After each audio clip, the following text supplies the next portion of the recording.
होणार नाहीत, तर झाडे तोडणाऱ्या माणसांविरुद्ध एक आंदोलन उभे करतील.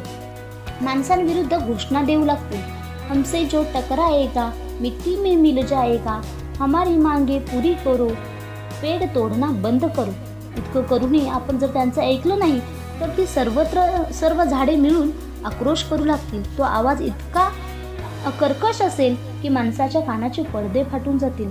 झाडे बोलू लागली तर त्यांच्यावर होणाऱ्या अन्यायाचा जाब विचारतील आणि त्यावेळी त्यांच्या प्रश्नाची उत्तरे आपल्याकडे नसतील. निसर्गावर विजय मिळवणाऱ्या मानवाला या निसर्गपुत्रासमोर शर्मेने झुकावं लागेल.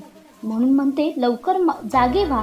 झाडे ही आपली जीवनसाथी आहेत, हे लक्षात ठेवा आणि झाडांचे संवर्धन, पालन पोषण करा. त्यांच्या मैत्रीला विश्वासघाताऐवजी कृतज्ञतेने उत्तर द्या. म्हणजे झाडे बोलू लागली तर ती म्हणतील, बहरून जाऊ आनंदाने, उभे आम्ही स्वागता, तुम्ही मित्र लाभले आम्हा.